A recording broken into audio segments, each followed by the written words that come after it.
Bienvenue Stop Invest, la chaîne des top d'investissement. Ici, on parle essentiellement d'entreprises de qualité. Avons-nous une opportunité d'investissement sur Striker Corporation? C'est la question à laquelle on va essayer de répondre en se basant sur les états financiers de la compagnie. Je rappelle que ceci représente uniquement mon point de vue et non un conseil d'investissement. Et comme d'habitude, je me réserve le droit de me tromper. Donc, on va directement ici, droit au but. Croissance des revenus, magnifique, on adore ça. Marge brute, c'est bien d'avoir une croissance des revenus ici, mais est-ce que la marge brute suit également? J'aime bien les marges brutes qui sont stables, d'accord, au minimum. Qu'est-ce qu'on observe? La marge brute est à peu près stable. Donc la moyenne ici, on peut voir qu'on est aux alentours de 65%, même s'il y a une légère diminution ici, mais ça peut être compréhensible. Regardez ce volume de croissance, c'est tout simplement magnifique, donc c'est assez compréhensible. Si on regarde à peu près la moyenne ici, en termes de croissance ici, à vue d'œil, on est à peu près à du 8% par an en moyenne, ok? Maintenant, rien n'exclut que ça continue dans le futur. Il faut connaître la taille du marché et à peu près précisément ce que l'entreprise fait. Si le business model vous parle, tant mieux, ok? Donc, il ne faut pas extrapoler la croissance parce qu'on a eu 8% en moyenne dans le passé. Non, non, non, non. D'accord? Faites très attention. Maintenant, en termes de marge nette, ici, c'est bien d'avoir la marge brute, mais la marge nette ici, est-ce qu'elle est au moins stable? Donc, on a une stabilité des marges nettes ici. Donc, on peut regarder ça ici en termes de, voilà, en termes de, on a à peu près quelque chose aux alentours des 11 à 12% par là. OK? Donc, on peut également mettre ça ici trimestriellement. On a à peu près quelque chose qui se rapproche ici du 12 à 13%. D'accord? Donc, on sait qu'on oscille entre 12 et 13% ici. Donc, on peut couper entre 11 et 13% ici. Donc, on peut couper la poire en deux. On dira peut-être ici 12,5. D'accord? Comme j'ai dit, je ne cherche pas précisément à avoir raison. Donc, je ne vais pas prendre du 15% non plus. D'accord? Donc, de toutes les façons, vous êtes habitués sur cette chaîne-ci. Alors, on continue ici rapidement après la marge brute. Je vois ici que c'est une compagnie qui me plaît déjà.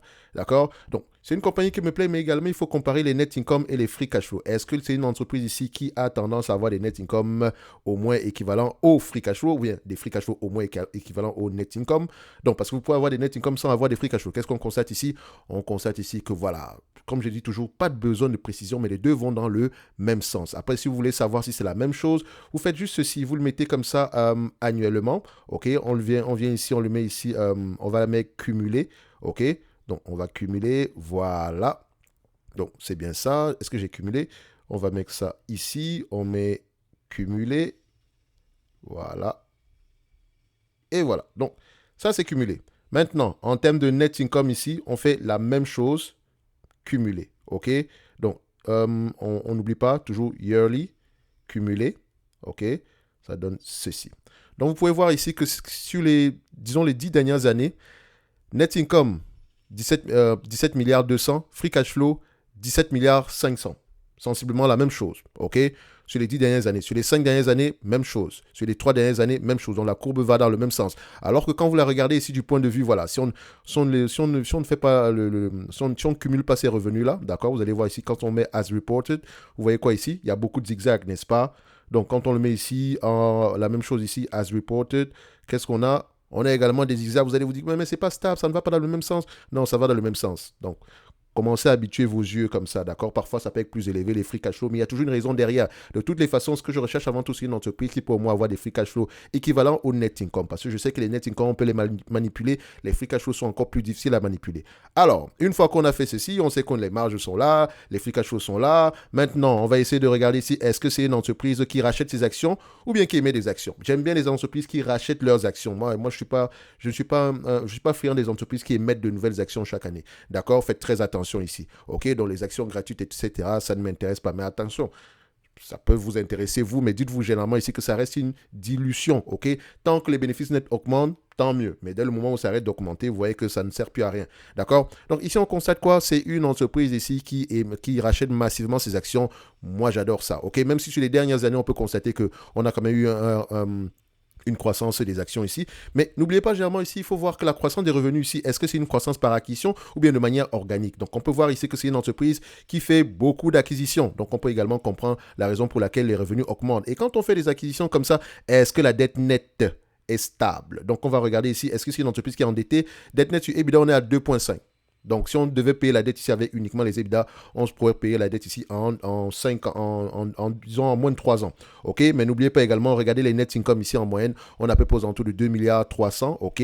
On va regarder la dette nette ici en termes de volume. Qu'est-ce qu'on constate ici? On a une dette nette ici en termes de volume aux alentours ici des 11 milliards. Donc, on peut repayer la dette ici, si je fais grosso modo, en moins de 10 ans. D'accord? En moins de 10 ans ici, moi c'est correct. Avec les net income, si net income égale free cash flow, on peut le refaire ici en moins de 10 ans. Donc pour moi c'est correct. OK? Donc on a à peu près 11 milliards. On peut repayer la dette ici. Elle n'est pas très endettée. OK? Donc Ici, en termes d'évaluation, qu'est-ce que ça va donc nous donner? En termes d'évaluation ici, déjà, j'aimerais prendre une chose, ok? Le marché paye combien de fois les bénéfices pour cette entreprise? Croissance, belle marge, il y a de fortes chances qu'on paye au moins une vingtaine de fois les bénéfices minimum, ok? N'oubliez pas également qu'il y aura tendance à avoir les taux d'intérêt ici ont tendance ici à influencer l'évaluation de chaque entreprise, d'accord? Donc, vous remarquez quoi ici? Si on prend la médiane ici, d'accord? On prend juste la médiane. Le marché paye généralement combien de fois? 30 fois les bénéfices pour cette compagnie-ci. Je ne paye pas 30 fois les bénéfices pour qui que ce soit. D'accord? Oui, elle a une croissance, etc. Mais je ne paye pas 30 fois les bénéfices. Je paye 25 fois maximum. D'accord? Je paye 25 fois maximum parce que même si c'est une compagnie de croissance, je préfère l'acheter à un prix qui n'implique pas la croissance. OK? Donc, on se dira ici 25 fois les bénéfices. On pourra prendre ici 3 PER, 17, 20, 25, mais je vais me limiter à 25 fois les bénéfices. Qu'est-ce que ça donne donc quand on regarde à peu près ici l'estimation des analyses? Parce qu'il faut un tout petit peu extrapoler ici. Et qui de mieux que les analyses pour nous donner à peu près, je ne parle pas du target price parce que ça je m'en fous littéralement. Je veux savoir à peu près quel est le target par rapport, quelle est l'estimation des revenus ici, des marges, etc. OK, est-ce qu'on compte augmenter les marges, etc. Parce que quand on regarde cette entreprise, c'est du point de vue quantitatif. Ça, c'est le quantitatif. Le qualitatif fait parler les chiffres. Le quantitatif vous permet de présenter les chiffres, d'accord? Donc, on sait à peu près quel genre de questions on va poser. OK? Maintenant, ici, on a vu ici que Net Income et Free Cash Flow vont dans le même sens. Ok, vous voyez ici qu'on s'attend. Généralement, quand je prends le quantitatif ici, faites attention à ne pas trop extrapoler. Oui, on a une information jusqu'en 2027, mais la croissance est toujours incertaine. On s'attend ici à peu près à du 12,30 $ par action d'ici 2025. Admettons donc qu'on ne prend juste pas la dette, disons qu'elle a les moyens de repayer cette dette-là. 12,30 $ ici par rapport au prix actuel, d'accord? On paye à peu près, le marché paye à peu près 295 $, disons 296 $ ici. Donc, on me dit ici de payer 300 $ l'action pour une entreprise qui pourrait me donner ici, d'ici 2025, un tout petit peu loin, d'accord? 4% de rendement si elle me distribue la totalité des bénéfices nets ici en dividende. Est-ce que ça me plaît? Moi, personnellement, non. Maintenant, ça va dépendre également d'une chose en supplément. Si c'est une entreprise qui aura le potentiel d'augmenter ses marges ainsi que la croissance sur les années à venir, tant mieux. Donc, je ne pourrais pas dire ici que cette entreprise est surévaluée. On pourrait dire ici que elle est, voilà, elle est légèrement surévaluée par rapport au bénéfice net sur les 12 prochains mois. Mais si on extrapole un tout petit peu ici, voilà, un tout petit peu de croissance, 2 ans ici, on peut se dire qu'on est correctement évalué ici à 25 fois les bénéfices. Rappelez-vous que 4% de rendement, c'est 25 fois les bénéfices. Pour ceux qui sont nouveaux, on ne va pas revenir dessus, d'accord? 100 divisé par 25, ça fait 4%, ok? Donc, si vous payez 25 fois les bénéfices, ça veut dire que vous êtes en train de demander un rendement de 4%. Et techniquement, est-ce que c'est judicieux? C'est à vous de voir, d'accord? C'est votre argent. Donc, moi, ici, je sais que c'est une belle entreprise, mais je ne paierai pas ce prix-ci en date d'aujourd'hui. Quel est donc le prix que moi, je paierai pour ce genre de business-ci en date d'aujourd'hui si on extrapole un tout petit peu?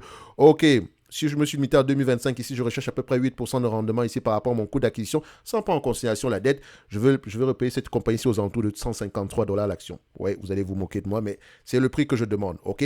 Si on va un tout petit peu plus loin, ici, on s'attend en 2027 à 14,30 €. OK, je ne sais pas si ça va arriver ou pas.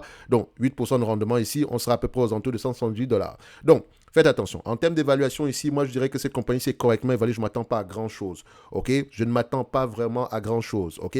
Donc, 28 fois les bénéfices. Quelqu'un qui paierait 28 fois les bénéfices ici, si l'entreprise continue à livrer la marchandise ici, techniquement, il aura payé un juste prix sur une période ici de 3 ans. D'accord? Ce n'est pas quelque chose d'extraordinaire. Si vous êtes habitué à cette chaîne-ci, vous savez comment est-ce qu'on réfléchit ici. OK? Donc, pour moi, Stryker Corporation n'est pas une opportunité d'investissement. OK, mais c'est une très, très belle entreprise à avoir dans sa watchlist. Et qu'est-ce qu'on fait? On la met directement dans la watchlist Top Invest et c'est validé. OK, ceci n'est que mon point de vue et non un conseil d'investissement. Si une entreprise vous intéresse quantitativement, lisez normalement les rapports financiers. Si vous possédez du Stryker Corporation, ne vous dites pas que ouais, il a dit que l'entreprise est surévaluée, je ne vais pas l'acheter. Donc, donc je devrais la vendre? Non, ça ne veut rien dire du tout.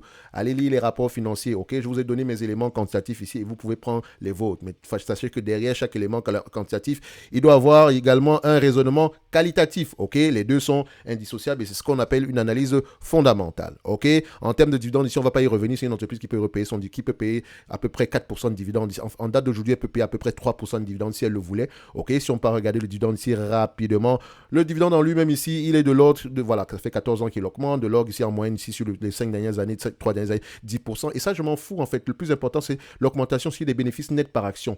D'accord? Pas l'augmentation ici de dividendes ici annuellement, non. Augmentation des dividendes de bénéfices nets par action. Parce que réellement, en termes de dividendes, vous avez reçu 1,94. Comment est-ce que vous avez reçu 1,94? Paiement de dividendes, rachat d'actions, paiement de la dette. C'est ce que vous avez reçu. Si l'entreprise prenait tout ce qu'elle a reversé ici en dividendes, plus buyback, plus dette, vous aurez eu 1,94%. Et encore, il lui reste à peu près aux alentours ici de 1% par là, parce qu'ici, voilà, il lui reste encore ici aux alentours de 1% exactement, parce qu'ici, on vend 1,3% si vous voulez, parce qu'ici, on paye juste à 28 fois les bénéfices donc pour les forward PI.